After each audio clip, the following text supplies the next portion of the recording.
What if the greatest military alliance in modern history is starting to crack from the inside? What if the real threat to NATO is no longer just Russia, but the possibility that the United States itself may no longer be a reliable leader of the alliance? And what if Europe has quietly begun preparing for that possibility? Because right now, behind the headlines, something much bigger is happening. Welcome back to the channel. Today, we're breaking down one of the most important geopolitical shifts happening right now. The growing fear across Europe that NATO may be entering its most dangerous identity crisis in decades. And this isn't just because of Russia. It's because of a deepening fracture between Washington and its allies, triggered by the Iran war, arguments over military bases, threats to pull troops out of Europe, and the broader question of whether the transatlantic alliance still rests on shared strategy or just temporary convenience. In this video, we'll break down what's happening, why Europe is suddenly accelerating its defense posture, why NATO's eastern flank is obsessed with logistics and readiness, why Turkey could become one of the alliance's biggest internal questions, and whether all of this points to a stronger NATO or a more fragmented one.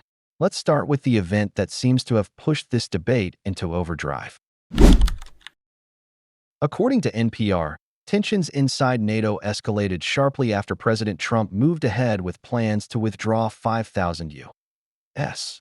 troops from Germany, roughly 14% of the American force stationed there, after criticism from German Chancellor Friedrich Merz over the U.S. approach to the war in Iran. That decision was not just military, it was political theater with strategic consequences. Germany hosts some of the most important U.S. military facilities in Europe, and even a partial drawdown sends a message that America's commitment can no longer be taken for granted. And it didn't stop with Germany. Trump also threatened similar troop reductions in Spain and Italy after both countries resisted supporting U.S. operations tied to the Iran conflict. Spain, in particular, came under fire for denying the use of the Rota and Moron air bases and its airspace for those operations. Spain's defense minister, Margarita Robles, responded by saying Europe must strengthen NATO's European pillar while reaffirming Spain's commitment to NATO, international law, and multilateralism. This is the key point. Europe is no longer reacting to vague American complaints about burden sharing. It is reacting to direct signals that military protection itself may now be conditional, transactional, and politically weaponized. That changes everything. For decades, the unspoken foundation of NATO was that the United States might argue, complain, or pressure its allies, but in the end, it would remain the indispensable security guarantor. What NPR describes now is something more serious, a fundamental break in trust, with some alliance planners even contemplating contingencies involving the United States as an unpredictable variable rather than a stable anchor. That is a staggering shift in the psychology of the alliance.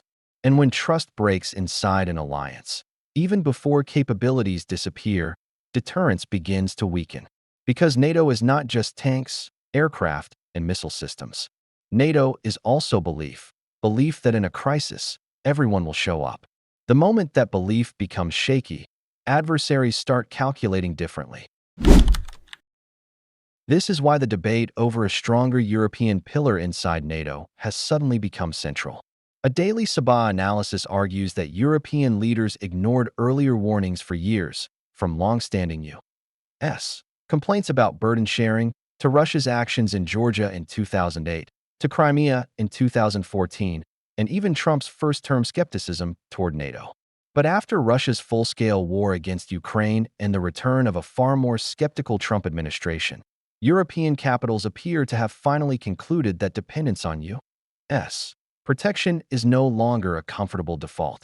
That anxiety translated into a major political signal at the 2025 Hague Summit, where allies committed to a new defense spending goal of 5% of GDP by 2035.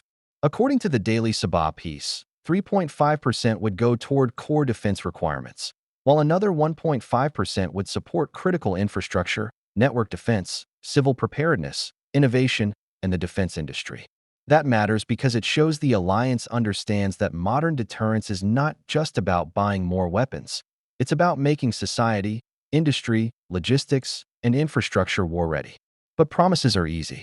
Implementation is hard. That same analysis warns that Europe still suffers from weak military infrastructure, especially in air defense, and remains years away from matching U.S. capabilities in logistics, intelligence, and overall military integration. In other words, Europe may finally be politically awake, but strategic awakening does not automatically produce strategic independence. And that gap is where the danger lives. Because if Europe needs years to build serious autonomous capability, but U.S. reliability is being questioned now, then NATO is entering a vulnerable transition zone. Europe understands the problem, but may still lack the tools to solve it quickly. NPR puts that gap in especially stark terms, highlighting estimates that it could take Europe 5 to 10 years to replace key U.S. military capabilities. And as one expert quoted there put it, you cannot just Amazon next day order these things. That line captures the entire dilemma. Defense systems, command structures, transport capacity, industrial output, satellite intelligence, integrated logistics. These are not products you buy overnight. They are ecosystems built over decades. So Europe's awakening is real. But the clock may be moving faster than Europe's rearmament. This is where NATO's official messaging becomes important. During a visit to Athens on May 4th and 5th, NATO Deputy Secretary General Radmila Shekerinska emphasized that in a more dangerous world, investing more in defense means ramping up transatlantic industrial cooperation to produce the capabilities NATO actually needs. She called for a stronger Europe within a stronger NATO and highlighted cooperation not only among allies, but also with the European Union, Indo-Pacific partners, and Ukraine. She also said the upcoming Ankara summit would focus on increased defense spending, accelerated defense production, and continued support to Ukraine. This matters because NATO appears to understand that one of its biggest weaknesses is no longer just force structure, it's production speed. In simple terms, modern war is not just won by what you have in warehouses today. It is won by what your industrial base can keep producing tomorrow.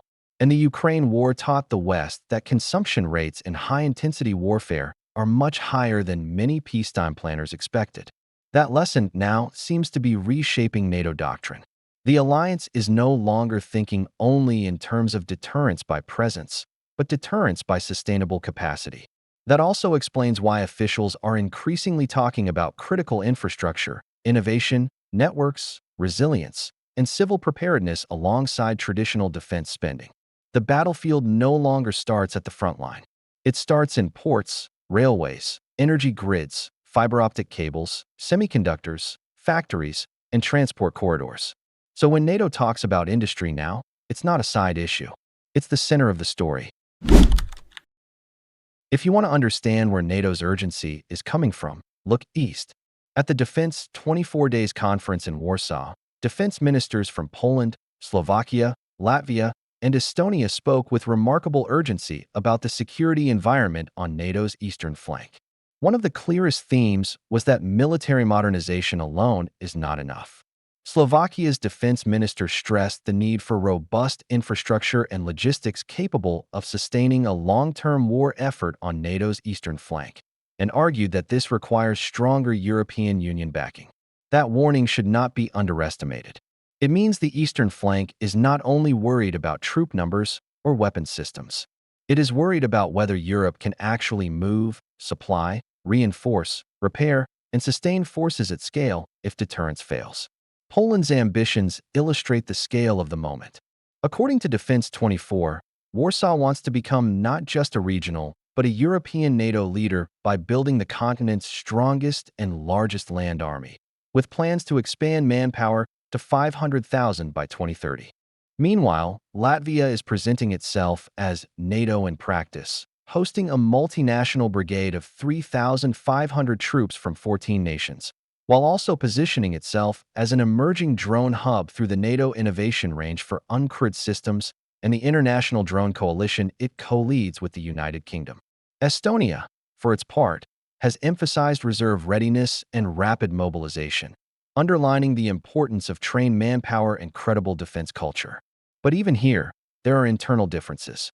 Defense 24 notes that not all eastern flank countries move at the same speed, spend at the same level, or perceive the Russian threat with the same urgency. Poland, Estonia, and Latvia are either meeting or approaching NATO's new 5% benchmark, while Slovakia remains closer to the older 2% level. Those differences matter because even within the alliance's most exposed region, unity is not automatic. And there's another warning buried in that discussion: protectionism. Estonia's defense minister warned that national protectionism is undermining competition, efficiency, and interoperability across Europe. That is a polite way of saying Europe still has too many fragmented defense markets, too many nationally siloed procurement decisions, and too much political instinct to buy nationally rather than strategically. If Europe wants a stronger defense identity, it cannot just spend more. It has to spend smarter, faster, and together. And then there is Turkey. No conversation about NATO's future is complete without Ankara, especially with a NATO summit approaching there. The Daily Sabah piece argues that Turkey is not just another member, but a crucial ally whose geopolitical position at the crossroads of multiple conflict zones makes it central to both European security and NATO solidarity. The article emphasizes Turkey's role in balancing during the Russia-Ukraine war, participating in NATO missions, and serving as a bridge in conflict-prone regions. It also notes that, after tensions with allies over the S-400 purchase and exclusion from the F-35 program, Turkey invested heavily in its defense sector and ranked 11th globally in arms exports over the 2021-2025 period, according to SIPRI data cited in the article. But that's only one side of the story. A fair observer discussion frames Turkey's current strategy as a form of institutional hedging. Ankara is deepening engagement with Russia and China-linked institutions, including BRICS and the Shanghai Cooperation Organization, while remaining embedded in NATO. According to that analysis, Turkey wants strategic autonomy, not full realignment. It sees itself not as a side player in a bipolar contest, but as a center of gravity in its own right. That gives Turkey leverage, but also creates risk. Fair observer warns of double isolation or strategic homelessness, the danger that Turkey becomes too Eastern for the West to fully trust, while remaining too tied to NATO for Russia and China to ever treat it as a dependable partner. That would leave Ankara caught between systems, gaining short-term flexibility but losing long-term anchoring. This is one of the most important contradictions inside NATO today.